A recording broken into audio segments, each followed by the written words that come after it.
ಛತ್ರಪತಿ ಶಿವಾಜಿ ಮಹಾರಾಜರ ಜನ್ಮದಿನಾಚರಣೆಯ ಸಮಾರಂಭದ ಅಧ್ಯಕ್ಷ ಸ್ಥಾನ ವಹಿಸಿರುವಂತಹ ನಮ್ಮ ಶಾಲೆಯ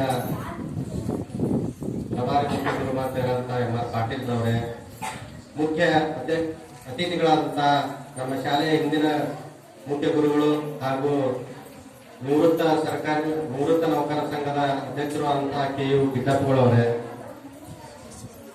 ನಮ್ಮ ಶಾಲೆಯ ಹಿರಿಯ ಗುರುಮಾತೆಯರಾದಂತಹ ಶ್ರೀಮತಿ ಕೆ.ಆರ್. ದಾಸರ್ ಅವರೇ, ನಮ್ಮ ಶಾಲೆಯ ಹಿರಿಯ ಗುರುಗಳಾದಂತಹ ಆರ್.ಎಚ್. ನಾವಿ ಅವರೇ, ನಮ್ಮೆಲ್ಲ ಅಕ್ಕನ ಬಳಗದ ಗುರುಮಾತೆಯವರೇ, ಎಲ್ಲ ನನ್ನ ಅಣ್ಣ ತಮ್ಮಂದಿರಂತಹ ಗುರುಗಳೇ, ಎಲ್ಲ ನನ್ನ ಮುದ್ದು ಮಕ್ಕಳಾದಂತಹ ಪ್ರೀತಿಯ ವಿದ್ಯಾರ್ಥಿನಿಯರೇ,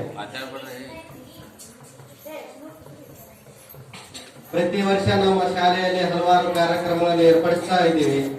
ಈ ವರ್ಷ ಇದೇ ಮೊದಲ ಬಾರಿಗೆ ನಾವು ದೊಡ್ಡದಾಗಿ ಕಾರ್ಯಕ್ರಮ ಮಾಡ್ತಾ ಇದ್ದೀವಿ. ಇಲ್ಲಿ ಮುಖ್ಯವಾಗಿ ನಾವು ಮೊದಲನೇದಾಗಿ ತೆಗೆದುಕೊಂಡ್ರೆ ಸವಿತಾ ಮಹರ್ಷಿಗಳ ಬಗ್ಗೆ. ಇಲ್ಲಿ ಸವಿತಾ ಮಹರ್ಷಿ ಬಗ್ಗೆ ನಾವು ಈಗಾಗಲೇ ಮಕ್ಕಳು ಮಾತಾಡಿದ್ದಾರೆ. ಸವಿತಾ ಮಹರ್ಷಿಗಳು ಅಂದ್ರೆ ಯಾರು ಅಂದ್ರೆ ಹಿಂದಿನ ಕಾಲದ ಒಂದು ಪುರಾಣದ ಐತಿಹ್ಯವನ್ನು ತೆಗೆದುಕೊಂಡ್ರೆ ಬ್ರಹ್ಮ, ವಿಷ್ಣು, ಮಹೇಶ್ವರ ಅಂತ ಗೊತ್ತಾರ ನೀವು 3 ಜನ. ಬ್ರಹ್ಮ ಮತ್ತು ವಿಷ್ಣು, ಮಹೇಶ್ವರ 3 ಜನ ಕೂಡಿ ಯಜ್ಞ ಮಾಡ್ತಿದ್ರು. ಯಜ್ಞ ಮಾಡ್ತಾ ಇರುವಾಗ ಆಕಸ್ಮಿಕವಾಗಿ ಆ ಯಜ್ಞದಲ್ಲಿರುವಂತಹ ಉರಿ ಜೋರಾಗಿ ಬಂದು ಶಿವನ ಮುಖಗೂದಲು ಸುಟ್ಟು ಅಂತ ಇತಿಹಾಸ ಪುರಾಣದೊಳಗೆ ಹೇಳ್ತಾರೆ.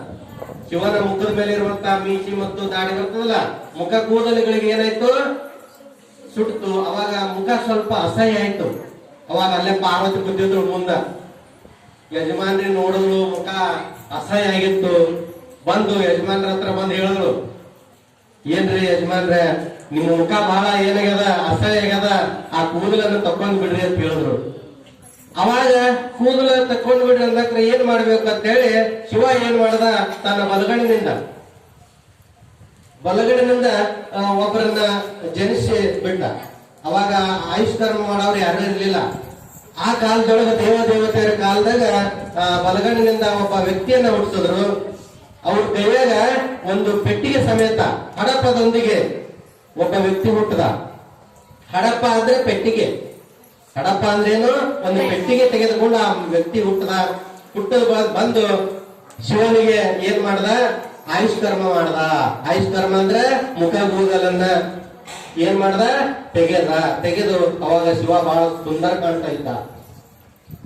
ಅವಾಗ ಶಿವನಿಗೆ ಬಹಳ ಸಂತೋಷ ಆಯ್ತು. ಅವಾಗ ಪಾರ್ವತಿಗೂ ಬಹಳ ಸಂತೋಷ ಆಯ್ತು, ನನ್ನ ಗಂಡ ಬಹಳ ಚಂದ ಕಾಣಕತ್ತಾನಂತೇಳಿ. ನಮ್ಮ ಯಜಮಾನ್ರು ಏನ್ ನೋಡಕ್ತಾರೆ, ಬಹಳ ಸುಂದರ ಕಾಣಕತ್ತಾರ ಅಂತೇಳಿ ಬಹಳ ಸಂತೋಷ ಆಯ್ತು ಇಬ್ಬರಿಗೆ. ಅವಾಗ ಶಿವ ಏನ್ ಮಾಡ್ಬಿಟ್ಟ, ಸಂತೋಷ ಹೆಚ್ಚಾಗಿ ಆ ವ್ಯಕ್ತಿಗೆ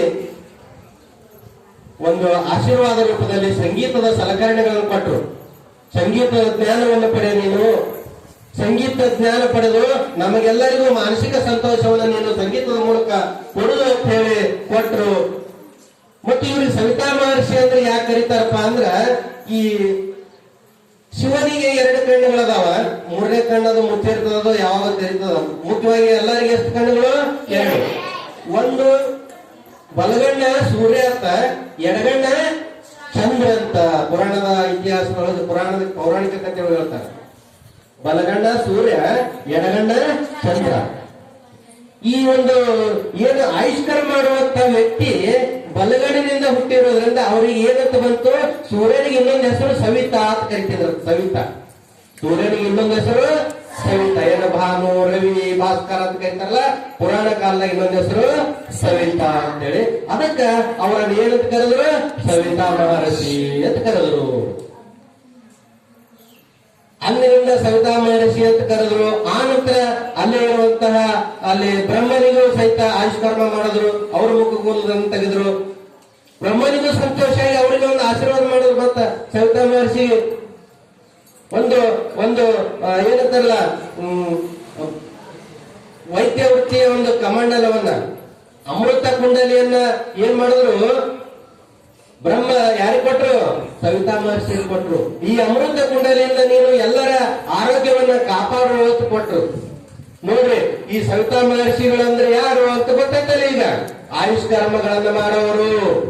ಇವತ್ತು ನಾ ಏನಾದ್ರೂ ಇವತ್ತ ಚಂದ ಕಾಣಕತ್ತೀನಿ, ಕೆಟ್ಟದಾಗ ಕಾಣಕತ್ತೀನಿ. ನಾನು ಚಂದ ಕಾಣಕತ್ತೀನಿ ಅಂದ್ರೆ ಮುಖ್ಯವಾಗಿ ನನ್ನ ಕೂದಲ ಸರಿಯಾಗಿದ್ದರಿಂದ ನಾನು ಚೆನ್ನಾಗಿ ಕಾಣ್ತೀನಿ.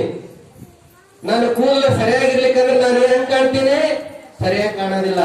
ಈ ಆಯುಷ್ಕರ್ಮ ವೃತ್ತಿ ಅದಲ್ಲ, ಆಯುಷ್ಕರ್ಮ ವೃತ್ತಿಗೆ ಇವತ್ತ ನಾವು ಏನಂತೀವಿ ಅಂದ್ರೆ ಹಿಂದಿನ ಪೌರಾಣಿಕ ಕಾಲದಾಗ ಅದಕ್ಕೆ ಏನಂತ ಕರಿತಿದ್ರು? ಆಯುಷ್ಕರ್ಮ ವೃತ್ತಿ ಅಂತ ಕರಿತಿದ್ರು. ಇವತ್ತು ನಾವು ಅದಕ್ಕ ಹಡಪದ ವೃತ್ತಿ ಅಥವಾ ಕ್ಷೌರಿಕ ವೃತ್ತಿ ಅಂತ ಕರಿತೀವಿ. ಹಿಂದಿನ ಕಾಲದಾಗ ನೋಡಿದ್ರೆ ಅವ್ರಿಗೆ ಬಹಳ ಗೌರವ ಇತ್ತು. ಒಂದು ನೋಡಿ, ಸಾಮಾನ್ಯ ಜನರ ದೇವತೆಗಳಿಗೆ ಮಾನಸಿಕ ಸಂತೋಷವನ್ನ ಸಂಗೀತ ನುಡಿಸುವುದರ ಮೂಲಕ ಕೊಡ್ತಿದ್ರು. ದೇವತೆಗಳ ಆಯುಷ್ಕರ್ಮಗಳ ಮಾಡಿ ಆ ದೇವತೆಗಳ ಸುಂದರವಾಗಿ ಕಾಣಲು ಮಾಡ್ತಾ ಇರುವಂತಹ ಈ ಸವಿತಾ ಮಹರ್ಷಿಯರು ಅಥವಾ ಸವಿತಾ ಸಮಾಜದವರು ಬಹಳಷ್ಟು